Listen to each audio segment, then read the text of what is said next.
भूतेषु शक्तिरूपेण संस्थिता। नमस्तस्ये नमस्तस्ये नमस्तस्ये नमो नमः। बोलो शनेश्वर महादेव की जय। बोलो सद्गुरु साईनाथ महाराज की।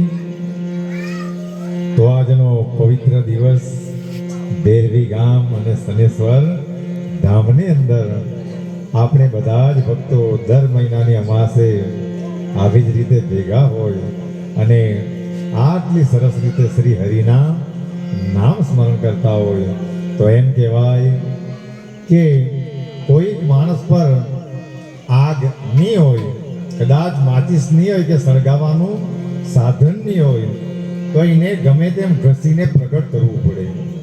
કઈ માણસો પથ્થરથી ઘસીને કે લાકડા ઘસીને પણ એ કર્મ કરે એટલે એ વસ્તુ પ્રગટ, એ અગ્નિ પ્રગટ થાય. એવી રીતે આપણી અંદર કદાચ દયા નહીં હોય, ક્ષમા નહીં હોય, શાંતિ નહીં હોય, પણ આપણે શ્રી હરિનું સ્મરણનું ઘર્ષણ કરીએ એટલે આ બધી જ વસ્તુ આપણી અંદર પ્રગટ થઈ જાય. એટલી તાકાત શ્રી હરિના નામમાં છે.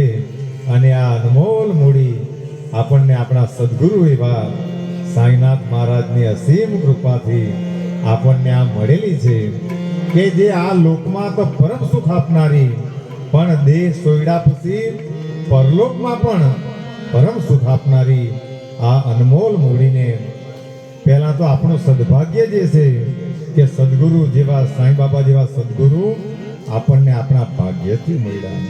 અને એ મળ્યા પછીથી આ બધી વસ્તુઓ, આ પરમ તત્વની વસ્તુઓ એમની કૃપાથી આપણને મળી.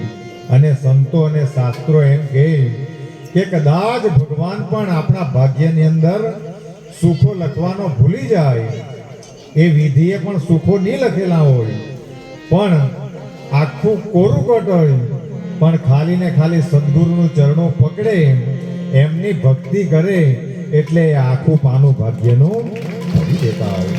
આને સદગુરુ કહેવાય. અને સદગુરુ એ બધાને કઈ અવસ્થામાં મળે, એ ચાહે કંઈ પણ રીતે કોઈ પણ જગ્યાએ માણસોને સદગુરુ મળતા હોય, પણ ખાલી ને ખાલી દ્રષ્ટિ એમને ઓળખવાની જોઈએ. આપણને આવા સમર્થ કે જે ભલે દેહથી નહીં મળે, પણ આજે એમના ચરિત્ર રૂપી દેહ જેનું સાક્ષાત સ્વરૂપ બાબાનું એ આપણને મળ્યું. અને એમના માધ્યમથી, એમની પ્રેરણાથી અને એમના શુભ આશીષથી આપણે બધા આ કાર્યોને કરી શક્યા.